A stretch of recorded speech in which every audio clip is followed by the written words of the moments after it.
Year, at least 8 million children go missing in the world. I can attest that 1/3 of them are abducted by government operatives and transported to any one of the 1,477 underground military installations on the planet, then imprisoned for the remainder of their lives.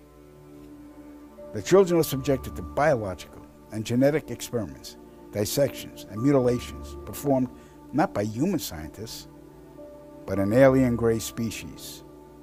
During my stay at the Vanguard Underground Base north of Phoenix, Arizona, I witnessed many of these procedures. Because there was no form of anesthesia administered to the young patients, the halls reverberated with the screams of tortured children from morning to night. The ones that perished were incinerated in the installation's crematoriums. My point of contact at this base was Lieutenant Colonel Charles T. Leninger, and he was a human-alien hybrid. And get ready for this. In 1994, the World Population Summit in Cairo, Egypt, had 160 nations participate, where they all agreed that the human population was out of control and must be stopped because the world is running out of resources. An agreement was formed that would mandate the reduction of humans from 6 billion to 800 million by the year 2030. This meant finding a method or methods to wipe out nearly 95% of the population.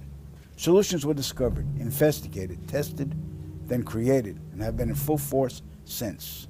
The procedures have been inflicted onto the human race are as follows. 1. Toxic levels of chemically enhanced fluoride have been secretly added to our drinking water over the last 20 years in every city and community on the planet. I personally oversaw the delivery of fluoride barrels to Denver, Chicago, Tampa, and Minneapolis water departments. The adverse effects of fluoride poisoning to the human body are numerous and debilitating. The effects to children is damage to their neurological development, among other serious ailments. 2. Man-made viruses and diseases. The AIDS virus, which was a designer byproduct of the American Disease Institute, was distributed through vaccines to the public in 1980. Instituted as a preliminary population control tactic, the results were successful and led to more lab-produced viruses that have since been unleashed onto the public. Among those is the development of a mutated version of the common flu to replicate the 1918 influenza pandemic that killed 40 million people. The first strain of this new flu virus will be released to the public in late 2017. So if we see a flu outbreak in the late 2017 or early 2018 that's killing people, we'll know this is true. Right. 3. Killing us from the air with neurotoxins, barium chloride, cancer microbes, and viruses by way of chemtrails, released into the skies daily over all inhabited regions by military aircrafts. The effects of these toxins are severe and over time lethal, causing respiratory ailments, cancer, damage to the immune systems, and sterilization in men. Since the chemtrail plan was implemented, sperm count in men has dropped nearly 50%. If this isn't reversed soon, the human race will face early extinction. Now the grand finale. This is some scary shit. In March 1997, an event known as the Phoenix Lights became the most infamous UFO sighting in history. A mile-wide vessel, clearly not man-made, flew slowly and silently over the state of Arizona and was witnessed by 10,000 people, including the governor of Arizona. To date, there has been no reasonable explanation. But for every witness interviewed, the craft was as real as anything they'd ever seen. Their lives were transformed. They now believe that we truly are not alone. However, there is another truth, for I know what they really saw. In 1986, while stationed at an underground installation near Boulder, Colorado, I was introduced to Project Skybeam by Lieutenant General Andrew Garris. I was then led down a corridor and into a large hangar where a stealth bomber hovered only 20 feet above me. I stood there confused.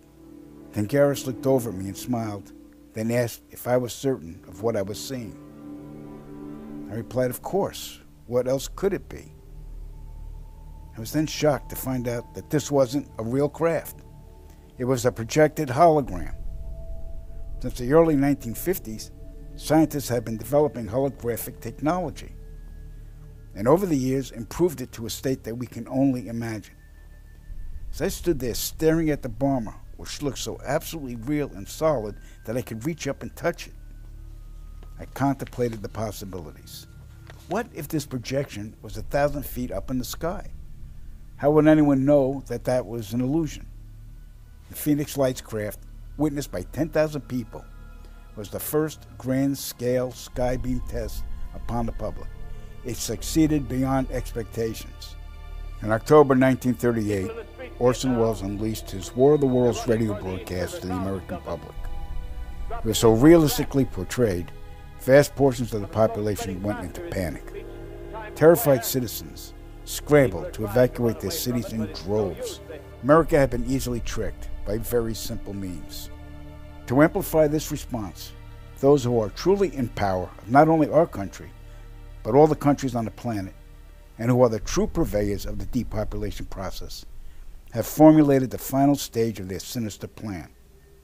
In the year 2024, a global event will alter the course of mankind's future. The world will stand witness to a massive alien invasion.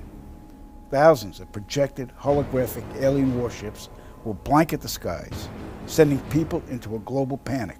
Real military crafts within the holograms will inflict actual damage to the surrounding areas to sell the gimmick.